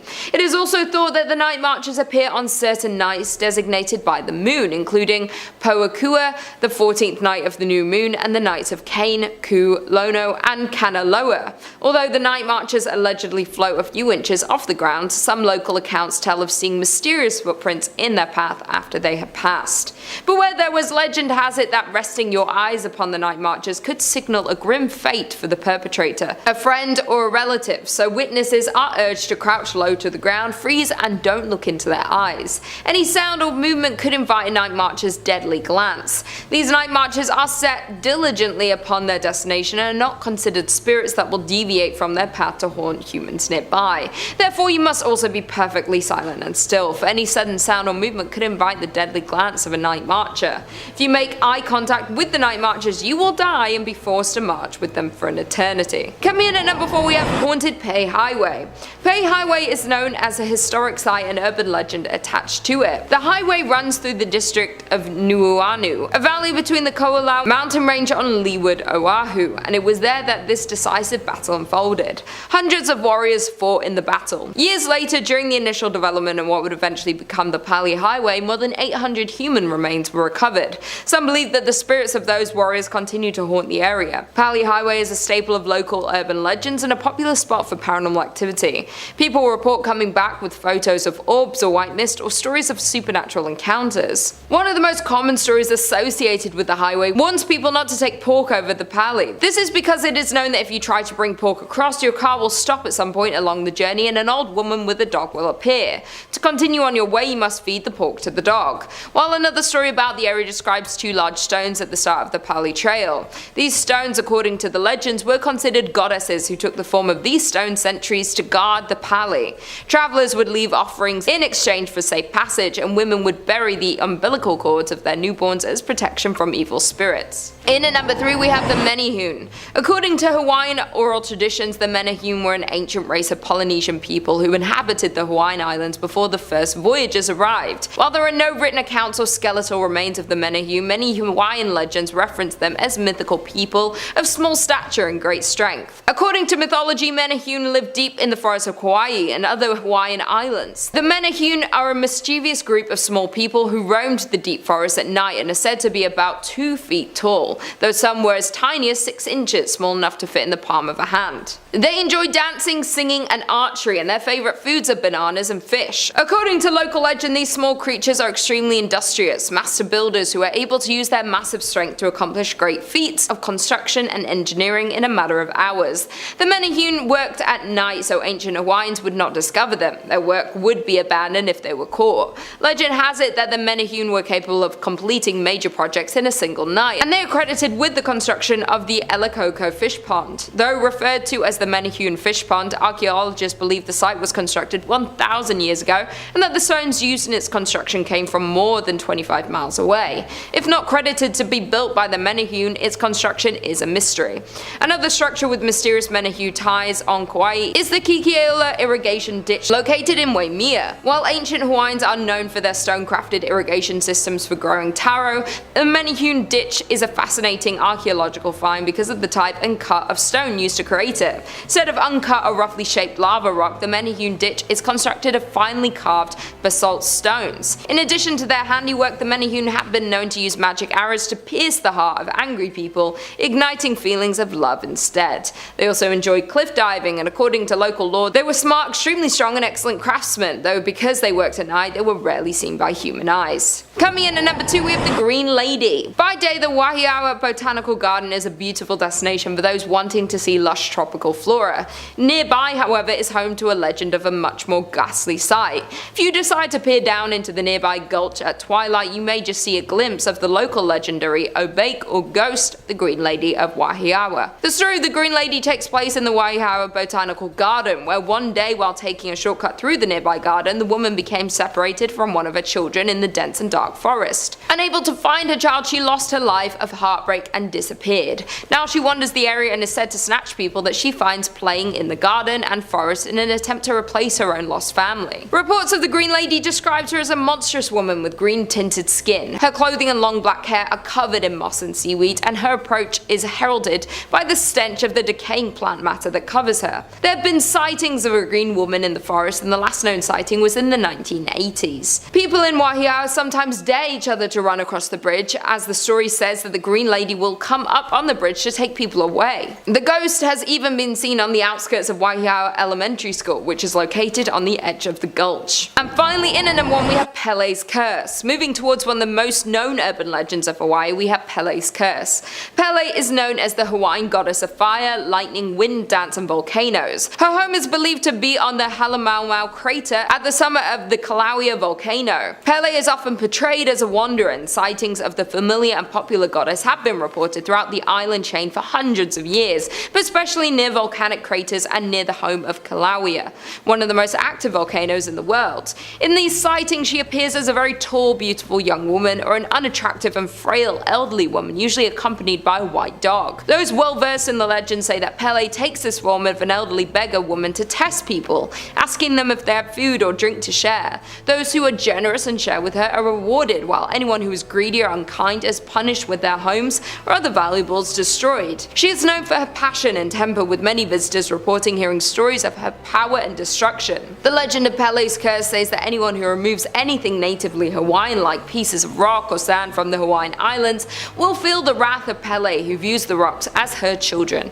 Legend has it that if you take from Pele, you will incur years of bad luck. It is said that Pele's wrath is stimulated by jealousy or arrogance. Some believe the myth of Pele's Curse was actually invented by park rangers on the big island of Hawaii because they were tired of visitors making off with bits of the island. Many people, including local residents, believe that Pele's Curse is just a legend. However, to this day, hundreds of pieces of lava rock are mailed back to the big island as a result of those who claim they have experienced bad luck and misfortune due to the curse they received when stealing from the island. Number 5 on this list is the Empress of Little Rock. The Empress of Little Rock, that just sounds imposing, man. Like a mission in Red Dead Redemption 2 or something like that. Arkansas urban legend says, originally built as the most extravagant dwelling in the state by wealthy saloon keeper James H. Hornibrook, the house currently operates as the Empress of Little Rock, a luxury bed and breakfast. Several paranormal encounters had been witnessed by former owner Robert H. Blair, workers, and guests. Blair saw a period-dressed gentleman complete with top hat floating down the stairs. While restoring the secret poker room in the attic, hired painter Timmy Watts found himself locked out even though no handle or lock was on the door yet. When he returned with a screwdriver to let himself back in, Watts saw that the door was now open and the same image of a man that Blair previously witnessed appeared before him. That is one frightening story from Watts there. The door gets locked even though it literally physically cannot get locked, and then it gets unlocked and you see a man appear before you? Very questionable. Also, just the fact that you were also in the secret poker room in the attic as well. Like, you already know that some shady stuff probably went down up there after hours. I imagine that those walls have been host to some very questionable activities themselves. Either way, this place is super haunted. Lots of the locals don't ever stay here anymore for fear of what could be lurking here. They tell the newcomers about it, but oftentimes the newcomers don't heed their warnings and go there anyways. Usually, after they've done so, there's deep regret that's filled inside of them. Pretty much everybody that goes and stays here wishes that they hadn't. Number 4 on this list is the Mount Holly Cemetery. I feel like every state, every province, every country, every region, pretty much everywhere has got to have their own urban legend about a haunted cemetery. Like, there's always one place where there've just been too many strange occurrences. Well, Arkansas is no different, and they have their own cemetery with legends surrounding it. Arkansas Urban Legend says, located at Broadway and 12th Streets in Little Rock, Mount Holly Cemetery is the final resting place for many notable people. Several reports of paranormal sightings and photographs taken at the property have been made, including apparitions of people dressed in period clothing and bright lights and mists. Some visitors have claimed that statues have been mysteriously relocated to the lawns of nearby houses. The sounds of a flute echo have also been heard, and trinkets and small items have been known to appear and disappear around the graves. I wonder what that flute echo is. Could it be some sort of spirit who just really likes the flute? What if it's something more sinister than that? The flute has often been tied to some pretty bad and devilish demons before. Is it possible that one of these creatures is afoot and using this flute to perform some sort of bad ritual? I would ask you guys to be the judge for yourselves, but that would mean that you'd probably need to go to this place, which I highly recommend not doing. Number 3 on this list is the 1886 Crescent Hotel and Spa. Well, this sucks, guys. A nice spa and hotel ruined once again because of ghosts and a pesky urban legend. Arkansas Urban Legend says the legendary 1886 Crescent Hotel and Spa is one of the most popular haunted Arkansas destinations. Visitors can stay overnight and take tours revealing the secret underground passages, the property's old morgue, and hear the multitude of hauntings that have been reported throughout the years. The most well-known ghost of the Crescent is Michael, a stonecutter who helped build the hotel and who fell to his death at the location of room 218. Michael is said to have been a womanizer who often got in trouble for flirting with the ladies. Room 218 is now the Crescent's most requested room. Another paranormal guest of the hotel is Dr. John Fremont Ellis, former hotel physician. Dressed in top hat and fine clothing, he's been seen on the staircase from the second floor to the lobby, and smoke from Ellis's tobacco pipe is sometimes smelled near the elevator. Look out for a disappearing pool of blood, a resident morgue ghost around the autopsy table, and more eerie sightings. Oh yeah, guys, just casually look out for that disappearing pool of blood and dead ghosts that's out and about. No big deal. Oh, and also the ghost of a doctor who just walks around and does weird haunted crap. Totally cool, man. All very casual. Yeah, that's a big no, everybody. Spas are supposed to be relaxing. There is nothing relaxing about doctors and dead people and blood. I'll get my massages elsewhere, thank you very much. Number 2 on this list is the Toltec Mounds. Once again, we have another creepy name that could be a Red Dead Redemption 2 mission. Arkansas Urban Legend says, known to some as the Stonehenge of Arkansas, the mounds and earthen embankments present at Toltec Mounds Archaeological State Park are remnants of the Plume Bayou culture, not the Mexican Toltec or Aztec tribes as the name suggests. The Plume Bayou people built 18 mounds to serve as a ceremonial, religious, governmental, and social complex with at least one serving as a burial mound. Archaeological digs at the site have uncovered items that cannot be traced to other Native American cultures, and also have suggested that the Plume Bayou people simply disappeared with no trace of where they went or why they left. Visitors to the present day park have claimed to see lights, orbs, and even ghostly apparitions of ancient people. At night, footsteps have been heard around the existing mound site. I have no idea what those orbs are or who they're coming from, but I don't want any part of it, folks. Clearly, there is a deep spiritual energy at this place that does not want to be messed with. By having all these warning signs, we should know that by now. I think that we should listen to it and stay away. And finally, number 1 on this list is the natural steps. The Earth is a big place, and seeing that it's such a big place, occasionally it makes some pretty cool geological things. Sometimes these weird occurrences, though, are a bit too strange for anyone's liking. Arkansas urban legend says, a unique geological formation along the banks of the Arkansas River, Natural Steps is a small town with an unsettling history of buildings, structures, and people disappearing. Days after a local couple's wedding atop the Natural Steps, the groom perished from a sudden and mysterious illness. Overwhelmed with grief, the widow disappeared after the funeral, many believe by committing suicide by jumping off the Natural Steps. Residents and visitors alike have since reported seeing a woman in white strolling within the town. During the Civil War, Confederate forces are believed to have sunk their own gunboat containing vast sums of gold in order to keep Union troops at bay. 3 Confederate soldiers died during the explosion, and their graves can be found in the town cemetery. Legend has it, on moonlit nights, the ghosts of the 3 soldiers march in a single file line to the Arkansas River to uncover their hidden treasure. So we have multiple things going on at these steps / town / urban legend hell spot. We have a groom who has apparently taken their own life. Then we have his wife, who apparently haunts the area now because she's really upset about her groom who took his own life. Then we have Confederate soldiers wandering about because of some gunboat that went under in a big explosion.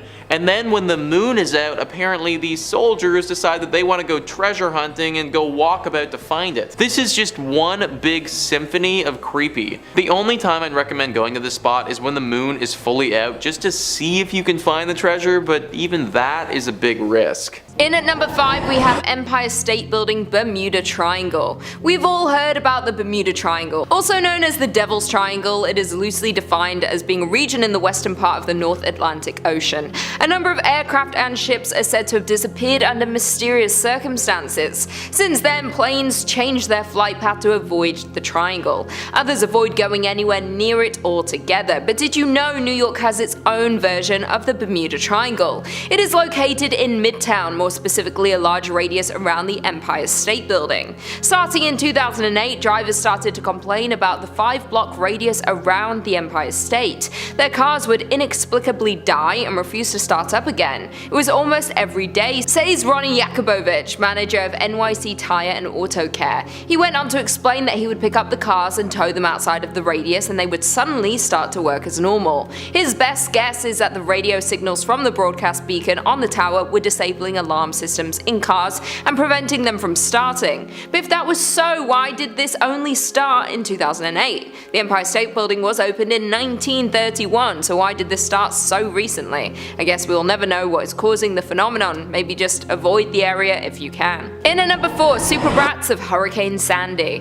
One New Yorker told the story of him and his roommates. They had lived peacefully in a 5th floor loft for years with barely a cockroach invading the space. Then, the winter after Hurricane Sandy, the noises began, scratching and scurrying. I walked into the kitchen one day and saw a rat the size of a small cat crawling across our food shelves, Kevin says. Traps and an exterminator proved ineffective. It was baffling that the rats would find their way to the 5th floor. Then the roommates read reports about rats fleeing inland from flooded subway tunnels after Hurricane Sandy. A theory was going around that the weaker rats were wiped out and the surviving rodents bred a new generation of tougher, meaner super rats. There are reports of super rats even today. Some businesses demand that the city steps in and does something as outside dining became more normal within the last year. The diners were being harassed by the giant rats. Many diners have had to leave due to the dangerous nature of the giant animals. They claimed the rats were getting increasingly hungry with the lack of tourism, leaving them with less to feed off on the streets. The city continues to claim that these super rats do not exist despite the number of sightings and photos of the giant rodents. Many live in fear that the rats might make their way into the apartments as they are harder to kill than the usual infestation. In at number 3 we have Cropsey. In the mid-90s, Ariel Abramowitz went to camp across from the notorious disused mental institution Willowbrook in Staten Island. She recalls counselors taking campers to an old building on the site, with something like blood smeared on the walls. They spooked them with tales of a boogeyman named Cropsey. Allegedly, he was a respected community member. He has a family and a child who he loved. One summer, he sent his child to the local camp. His son was later confirmed to have died at the camp. This sent the man mad. He disappeared from his life. No one knew where he had gone, but before he left, he vowed to get revenge on the other kids and campers. He was later found and taken to a mental hospital. The next time we would hear of him, he was described as a homicidal madman, an escaped mental patient with a hook for a hand who hunted children and dragged them back to the tunnel system that lay under the abandoned ruins of the old Seaview Hospital, a former tuberculosis sanitarium. Soon the urban legend would would be unmasked as Andre Rand. Rand worked as a janitor at the Willowbrook State School on Staten Island, a place whose name alone has the power to frighten adults and children alike. The institution, built as a respite for children with intellectual disabilities, was revealed to be a living hell in the 1970s, although authorities wouldn't close the school until 1987. Rand had a long rap sheet of crimes against children. In 1983, he went to jail again after kidnapping a bus full of kids from the local YMCA and driving them to an airport.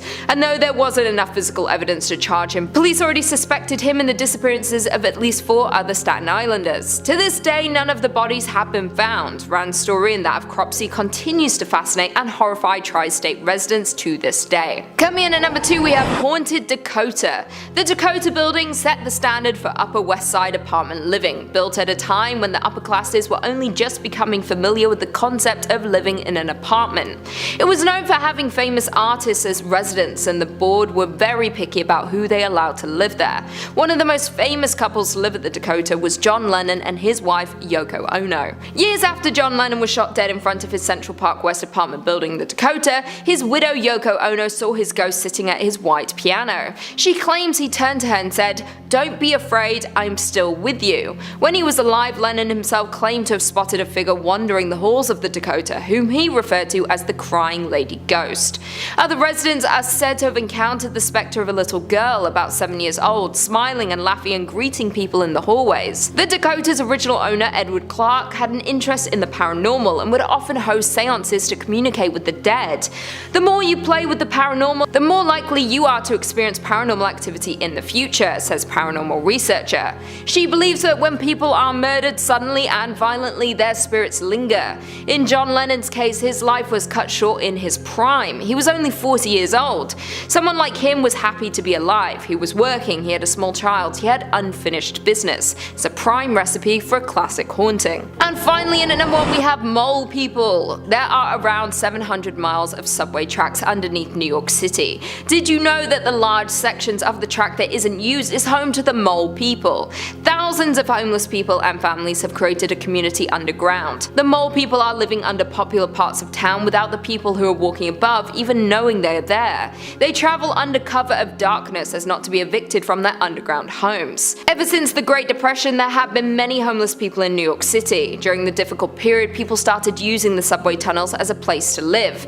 The places where homeless people live are dangerous. Rodents and reptiles lurk through the tunnels. There are debris and other hazards in the dark, plus the darkness conceals criminals, and Mole People are often the victims of attacks. Thieves even steal what little they have. The entrances to the subway tunnels are easily accessible by anyone who has the desire to venture into them. There are numerous entrances throughout the city. However, it is illegal to enter, and going into them can result in criminal charges. Just like any place that numerous people live, the Mole People form communities. Most of them look after each other, but there is also a kind of hierarchy. Most of them are very territorial over the section of the tunnels where they live.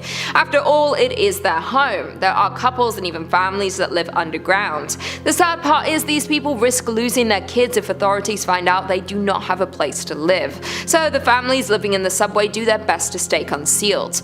People are not the only ones living in the subway tunnels under New York City though. Many animals live beneath the streets. Some of the Mole People even domesticate these animals and live with them. These animals keep them company in the very isolated and lonely place they call home. The Mole People do anything they can to eat and obtain the things they need. It's difficult for them though.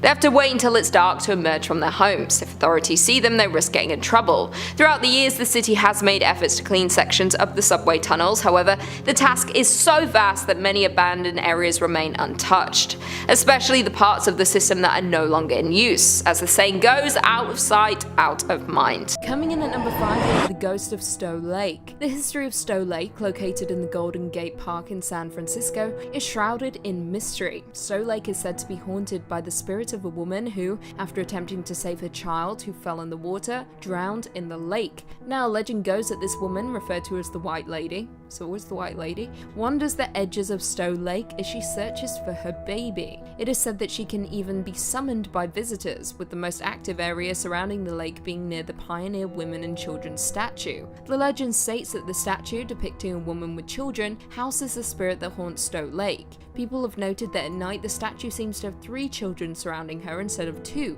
older ones and one that is barely a toddler. Anyone wishing to summon the White Lady can do so by calling out, White Lady, I have your baby, 3 times, which seems very cruel if you ask me. Now, if she believes you, the woman will appear before you and will ask for her baby back. However, for doing this, the woman will haunt you for the rest of your life. However, if you tell the woman you don't have her baby, legend says she will drag you into Stowe Lake and give you the same death she suffered. It is also noted that the White Lady of Stowe Lake is not the only ghost to be found residing in San Francisco, of course, and if you wish to explore the creepy haunted history, you can do so with Haunted San Fran Ghost Tour.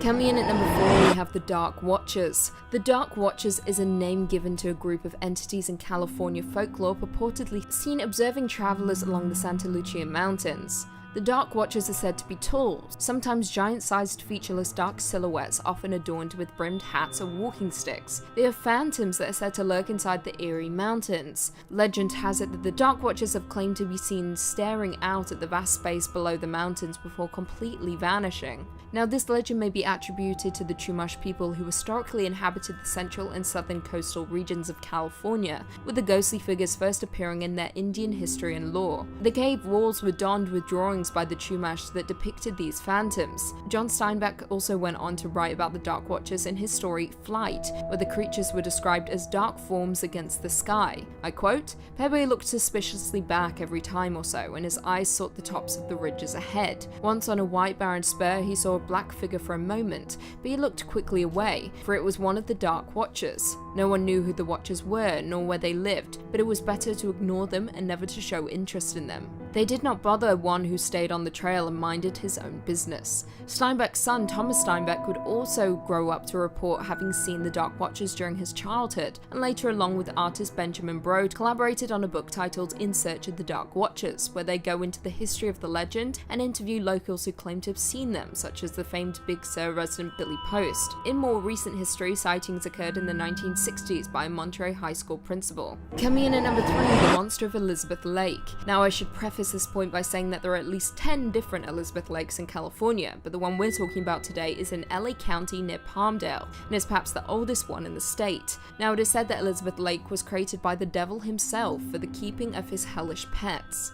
The legend also goes on to state that if you swim deep enough, you will stumble across the passageway to hell. Throughout the years, there have been countless sightings of a monster that is said to have the neck of a giraffe, head of a bulldog, bat wings, and is said to be 50 feet long with a rancid scent of decay. For over a century, sightings have been reported and strike fear into the locals' hearts. It is said that locals have been so scared that landowners would actually sell or completely abandon their properties. Not to mention, any attempt to build on the lake's land has come to no avail. At night, residents could hear screams from the lake and would have horribly disturbing visions. Farm animals would also disappear, and sightings of flying, winged creatures were also reported. However, like all urban legends, any proof of creatures' existence or death is yet to be discovered. Coming in at number 2, we have Turnbull Canyon hauntings. Turnbull Canyon is a 4-mile loop located near Whittier, California, and is part of Puente Hills Preserve. Turnbull is known for the view it provides of the Heisler Temple and Rose Hills Memorial Park. However, it has also been the source of rumors regarding paranormal activities. Death is said to reside within the canyon, with the place itself once being referred to as Hutuknan, which means the place of the devil. The legend tells of the region being haunted by the Indians who were murdered for not converting to Catholicism. Their spirits are now said to linger in unrest in the canyon. Years later, Turnbull would also be the site of numerous satanic rituals held by cults attempting to conjure demons or even Satan himself, often by sacrificing children from the nearby orphanages. However, one day one of the sinister cults suddenly vanished, and what was left behind in their wake were paranormal sightings and occurrences being reported by hikers and locals, who have also claimed to have seen hooded figures, hellish creatures, and mutilated children. Not to mention, more mysterious deaths have since occurred, with one teenager being electrocuted while exploring the ruins by an old asylum in the canyon. A plane also crashed there in 1978, taking the lives of 29 people. And finally, coming in at number 1, we have the Hollywood sign Spirit. Probably one of the most infamous infamous legends to come out of California is the Hollywood sign Spirit, which is said to be haunted by early 1900s actress Peg Entwistle.